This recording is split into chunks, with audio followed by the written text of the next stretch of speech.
side of them. But, when you're driving down the road, you're seeing these numbers like, give me the domain name. So I'll go check you out. Okay, so just to increase that chance. Flyers. Flyers are great for targeting neighborhoods, and and all the other gurus suggest, hey, get some school kids to go out there and deliver them for you. Well, you know what? Every time I did that, it lasts 2 blocks, and then my flyers would end up missing in the garbage. In the garbage. Yep. So, and you know what? You can't put those flyers in the post office box. It's against the law. But I want to talk to you about what they have is postal carrier walk route. You can actually do and saturate an area in a zip code or a neighborhood by speaking to your postmaster and saying, this is what I want to get delivered, my flyer, in the post box, on this day. And, it costs as little as 12 cents to get your flyer delivered. But it's going in their post box, and you don't have to worry about the kids, and you can target a specific area. Think about that as a strategy. Okay, the same with door hangers and business cards. Hey, if people don't have business cards, get them. You can get them online free now. You can get a 4-color a business card for free, 250 of them just for paying the shipping cost at vistaprint.com. Everybody's got to have a business card so they can do their, 30-second elevator commercial when they meet somebody. So get those things out there. Put your domain name on it, and just think outside the box a little bit how you can get better results with your traditional marketing. But when you combine traditional marketing with internet marketing, your business is going to go, it's going to explode. So we're going to get a little bit more into that. Let me just pop back this other slide here now. Okay. When you combine postcard marketing with internet marketing, you can target some very specific niches like divorce. Everybody in divorce has to sell their house usually, okay? Tired landlords, great market. Probate is huge. There's more money in probate than there is in foreclosure, and those people want to sell their house today because they want to get the money out of it. They don't care about the house. They want the money. Out-of-area owners. This is a fantastic list. When I started this business, I went down to my tax record office, and I said, hey, could I get a list of all the out-of-state owners? And all I did say, give me, it's basically in the exclusion search. So anywhere the tax bill goes, excluding the zip codes of the city, give me their address because it's public knowledge.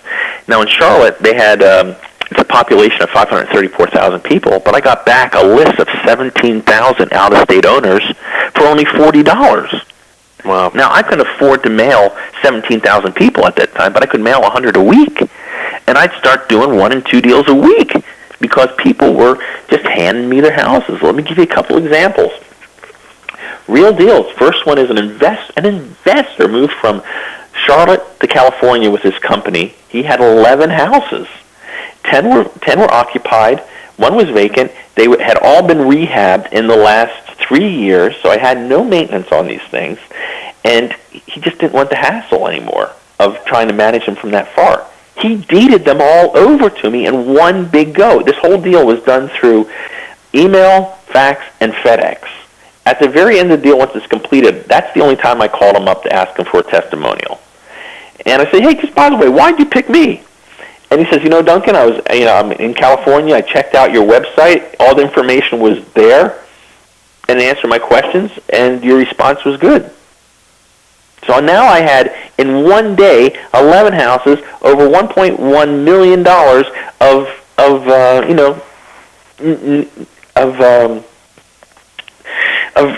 capital in. Yeah, real estate. It's great. Look, there was only probably about $200,000 worth of equity in it, but still.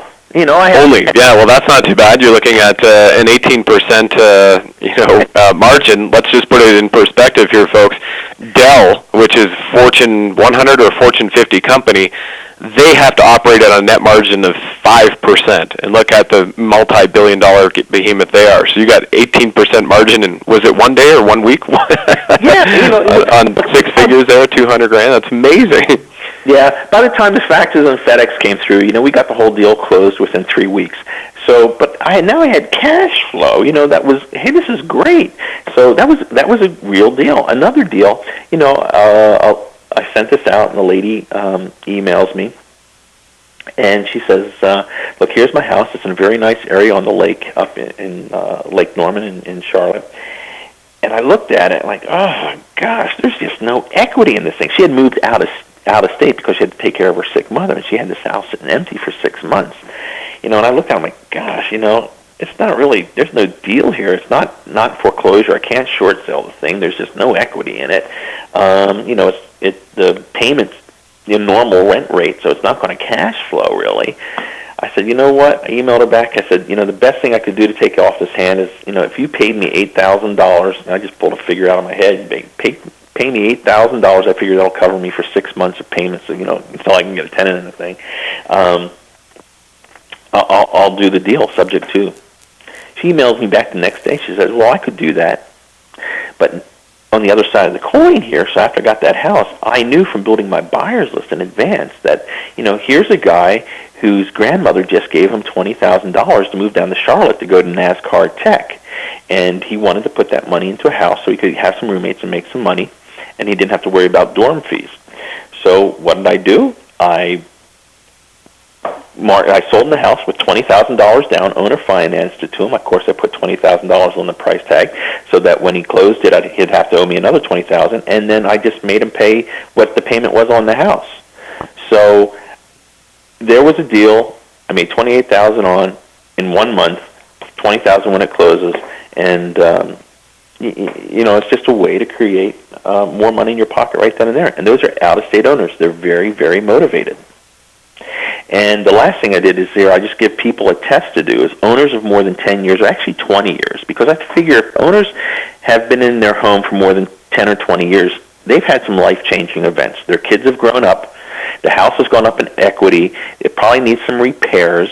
So if I start marketing them to them early, that I'm going to be in the front of their mind. And they can go to this site, infousa.com. It gives them a 2-day trial. Go and pull 100 leads for yourself and just market to people in your zip code. Okay, of course they're going to try and sell you, their service. I don't say don't do that, but just to show that, what I'm talking about is true.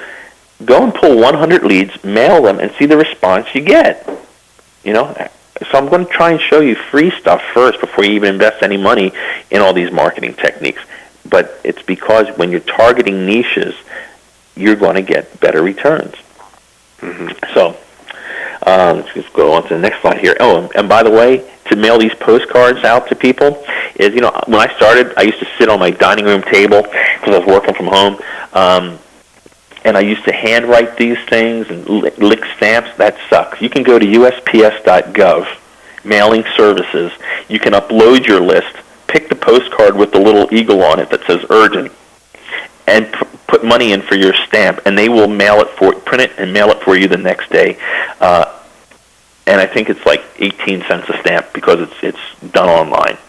Yeah, it's pretty wild. And just so everybody knows, they're listening to this today, after you and I are finished with this call, a little bit later on, I'm going over to proof the postcard, and then as soon as the proof is good, outgo almost 100 postcards today myself. So and Brad, how long does it take to pull? You pull the list from the service. That takes you 5 minutes. You take that list and you upload it to the service. So now you've got 10 minutes invested in doing a mailing.